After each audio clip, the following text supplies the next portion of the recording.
Buenos días, mi nombre es Daniel Velázquez y junto con Santiago Luna, Juan Pablo Cifuentes y Germán Pulgarín vamos a realizar un diagnóstico financiero de Celsi.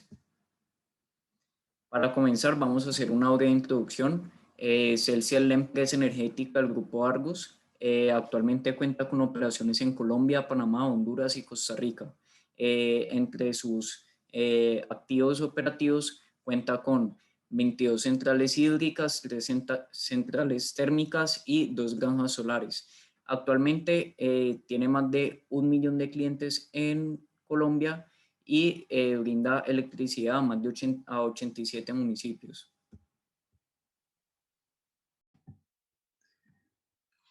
Cordial saludo. En esta sección vamos a hablar sobre el análisis vertical horizontal del balance general, estado de resultados y además analizar la tendencia en los indicadores financieros. En este caso, vemos que la tendencia en los activos en términos corrientes sin descontar la inflación es una tendencia a la baja. Sin embargo, el crecimiento es positivo todos los periodos y el crecimiento de menor proporción estuvo en 2020 en el orden del 3,8%. En cuanto al patrimonio y la deuda, vemos que el patrimonio decrece en la proporción, durante los 3 últimos años. Sin embargo, el crecimiento también fue positivo. En el caso de los pasivos, el pasivo tuvo un decrecimiento relativamente bajo en el año 2018 y en los siguientes años tuvo un crecimiento en alrededor del 7 y el 6%. El ingreso durante los dos primeros años, 2018-2019, crece positivamente. Sin embargo, para el último año, que es 2020, decrece bastante en 18%. En el costo de ventas vemos que el crecimiento es positivo durante los dos primeros años y el último también decrece similar a los ingresos en 8%. Por otro lado, el margen bruto tiene crecimiento positivo durante los 3 años. El margen EBITDA tiene crecimiento durante los dos primeros años y al tercer año decrece bastante en alrededor del 29%. Y lo mismo sucede con la utilidad neta. Y un supuesto que podemos tener en cuanto a este comportamiento es que, como vimos en la diapositiva anterior, los ingresos decrecieron bastante en este último año. Bueno, ahora vamos a ver la liquidez. Y como podemos ver en esta gráfica, vemos que la compañía tiene menos de 1 peso en casi que toda la vida del periodo escogido y solamente alcanzó a tener 1 peso en el año 2019 para cubrir cada peso de pasivo. Esto puede llegar a ser contraproducente ya que le puede generar insolvencia y también eso se puede ver porque el capital de trabajo es negativo durante casi todos los años, solamente a excepción de 2019 fue positivo el capital de trabajo como porcentaje de las ventas. En comparación a la industria tiene una ventaja comparativa ya que su capital de trabajo es positivo, no depende tanto del financiamiento externo y, y tiene una mayor liquidez corriente, lo cual permite que la empresa tenga buena capacidad de pago. La actividad en el tema de la rotación de cuentas por cobrar, vemos que la rotación está alrededor de 6 veces.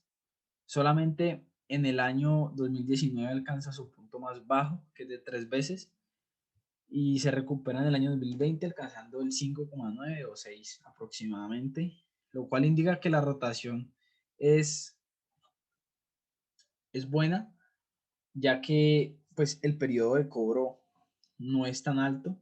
Sin embargo, cuando analizamos esto con la industria, vemos que la industria tiene una ventaja comparativa porque rota más sus cuentas por cobrar, lo que indica que se demora menos tiempo en recibir el dinero que le deben sus clientes.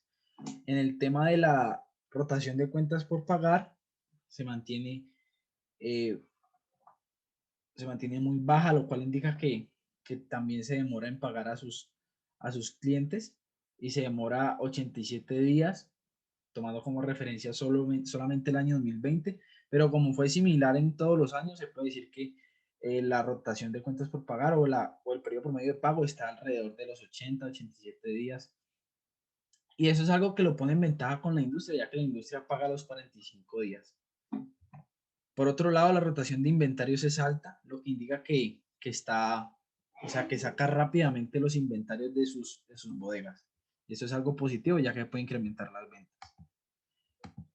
En términos de la deuda, vemos que la cobertura es alta durante todos los años y alcanzó su valor más alto en el año 2019, lo cual indica que tiene buena capacidad para pagar los intereses de la deuda financiera. Y vemos que la razón de deuda está en alrededor del 50% durante todos los años y estaba en línea con la industria, ya que la industria tiene niveles similares.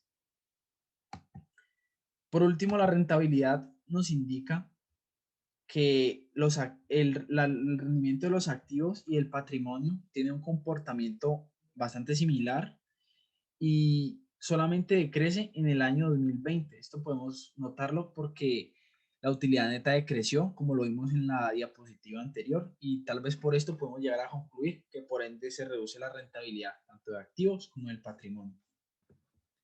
Bueno, pasemos ahora a ver los indicadores de valor para Celsia. Vemos que tanto el valor económico agregado como el valor de mercado agregado son negativos. Esto significa dos cosas. Por una parte es que el mercado está anticipando pérdidas y en cuanto al valor económico agregado, al ser negativo, esto nos indica que el costo de generar rentabilidades es mayor que las mismas rentabilidades. En otras palabras, Celsia no está actualmente generando un valor económico agregado significativo. Esto va también de la mano con el WACC de la compañía, que es bastante elevado, es de 9.34% anual, con lo cual para que esta empresa sea realmente atractiva para un inversionista, la rentabilidad obtenida debe ser mayor a ese costo del capital. Al comparar las rentabilidades de Celsia con el promedio de la industria, vemos que en todas o prácticamente todas, excepto el margen operacional, se ubica por detrás de la industria. En cuanto al margen neto, rentabilidad operativa y rentabilidad patrimonial está por detrás. La rentabilidad operativa y rentabilidad patrimonial nos indican que actualmente la empresa no está siendo tan eficiente a la hora de gestionar sus activos y sus operaciones y por eso está por detrás del promedio de la industria. Al tener un margen operativo mayor al de la industria, pero un margen neto menor, esto nos puede indicar que las operaciones de la empresa están dando unas buenas utilidades, sin embargo, el margen neto, las utilidades netas se caen. Esto puede ser debido a que Celsia soporta una gran parte de su deuda en deuda de largo plazo, con lo cual los intereses que se van acumulando son mayores. Buenas tardes, ¿cómo están? Para esta sección analizaremos la valoración de acciones de Celsia por el modelo de Gordon. Primero que todo, para valorar la acción de Celsia, realizamos el cálculo del CAPM para obtener la rentabilidad del accionista. Para este, tomamos una tasa libre de riesgo de los 3 de julio de 2024 del 4,7%. Tomamos un rendimiento del mercado calculado a partir del IGS de la Bolsa de Valores de Colombia desde su fecha inicial, 2001, hasta su fecha final, 2019, y el Colcap a partir de ese momento hasta su fecha más reciente, que fue el 27 de mayo de 2021 de este año, obteniendo así un rendimiento del mercado del 12,06%. Asimismo, para el beta, tomamos un beta sectorial del 0,77 y determinamos un beta real del 1,01. Ya teniendo esos datos mencionados, ahora sí calculamos el CAPM, que sería igual a la tasa libre de riesgo más el beta por el rendimiento del mercado menos la tasa libre de riesgo. Obtenemos entonces una rentabilidad para el accionista del 12,124% efectivo anual. A partir del cálculo del CAPM, ahora sí presentaremos el modelo de crecimiento constantes, más conocido como el modelo de Gordon. El modelo de Gordon es el método más utilizado para valorar los dividendos, que supone que crece una tasa constante G, pero menor a una tasa de rendimiento requerido K sub S. La ecuación es la siguiente. El precio inicial es igual al dividendo 1 sobre el rendimiento requerido K sub S más el crecimiento geométrico gradiente G, en el cual el rendimiento requerido K sub S siempre debe ser mayor al crecimiento constante y gradiente G. Perfecto. El modelo de Gordon es un método utilizado para valorar las acciones de una compañía. En este caso lo utilizaremos para valorar las acciones de Celsia. Por tal motivo, ahora nuestro APM será entonces nuestro K sub E, rentabilidad del accionista, rendimiento requerido para nuestro modelo de crecimientos constantes, más conocido como el modelo de Gordon.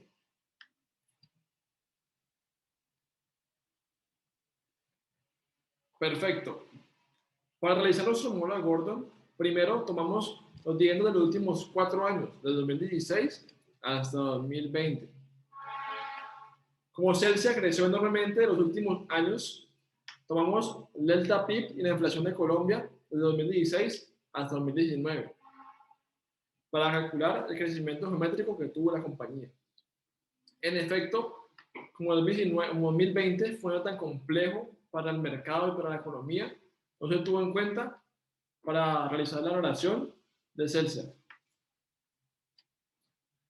Como podemos ver, obtuvimos un crecimiento geométrico del 6,75% efectivo anual. Segundo, ya teniendo en cuenta esos datos, aplicamos el modelo de Gordon, que sería igual al dividendo 1, es decir, el último dividendo que fue el 2020, que fue de 106 pesos, sobre rendimiento requerido K sub S o KE, que es de 12,164% efectivo anual, menos el crecimiento geométrico gradiente G, 6,752% efectivo anual, y obtenemos que el valor de la acción de Esencia es de 3.806,44 pesos. La acción de Esencia cotiza actualmente en el mercado a un precio de 4.176 pesos. Por lo tanto, podemos concluir que la acción de Esencia está sobrevalorada, porque cotiza a un precio en mercado de 4.176 pesos y nuestro modelo de Gordon indica que debería costar 3.806,44 pesos. Muchas gracias. Continuando con los modelos de predicción, aplicamos dos métodos adicionales, el método de Graham y el método de Altman, para poder evaluar la factibilidad de inversión en Celsia a través de acciones. Inicialmente realizamos el método de Graham, el cual fue desarrollado por Ben Graham y a través de 8 criterios nos permite ver la factibilidad de inversión en la empresa. Para esto se debió calcular estos datos que vemos reflejados aquí y pudimos hallar que de 8 criterios que se presentan, solo 3 de ellos se cumplieron en los últimos 4 años de operaciones. Estos criterios corresponden al criterio 4, en donde el precio de la acción de cada año es menor a 1,5 veces el precio de la acción en libros. Igualmente el criterio 3, en donde cada año tuvo un crecimiento de la utilidad neta mayor o igual al 7% anual. Y el último criterio, de no más de 2 años con una utilidad neta por debajo del 5%. Esto nos indica que cuando se cumplen 3 criterios, según Ben Graham, se consideraría la posibilidad de compra de acciones de la empresa. Sin embargo, analizamos también el modelo de quiebras realizado por Altman o el modelo discriminante, en donde se presentan 5 criterios o 5 ratios, en donde cada uno tiene también su peso, 5 criterios de liquidez, de solvencia, de rendimiento, de apalancamiento y también de rendimiento, para poder encontrar si la empresa está en una situación o en una zona segura, una zona gris o una zona neutra, y finalmente en una zona de desastre que estaría con varias probabilidades de bancarrota. En el caso de Celsia pudimos identificar que la empresa se encuentra en una zona gris con 1,6. Esto nos indica que no tiene unas probabilidades altas de bancarrota, sin embargo hay que prestar mucha atención para poder fortalecer el rendimiento de la empresa.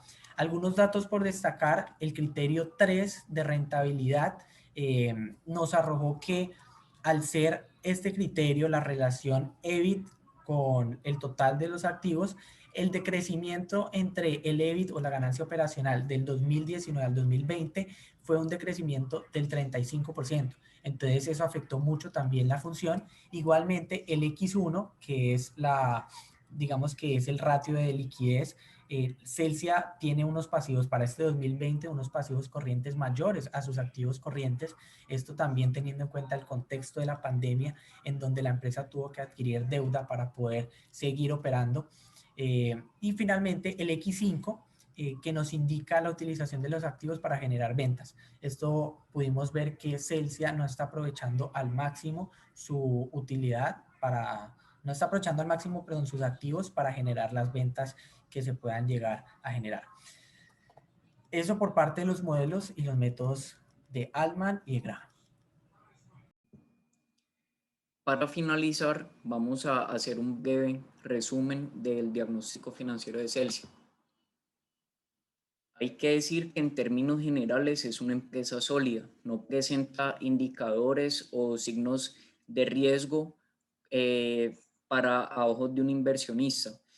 Sin embargo, hay puntos en los que todavía puede trabajar para llegar a ser una empresa realmente atractiva. Estos pueden ser, por ejemplo, la liquidez, que en el corto plazo es muy baja, lo cual puede representar un riesgo frente a choques externos, o la eficiencia tanto a nivel operativo como a nivel de gestión de patrimonio y activos. Llegamos a un precio objetivo de 3.806.44 pesos, ubicándose por debajo de los 4.100 pesos a los que actualmente cotiza esta acción en bolsa, con lo cual la acción está sobrevalorada. Por eso la recomendación es vender. Muchas gracias.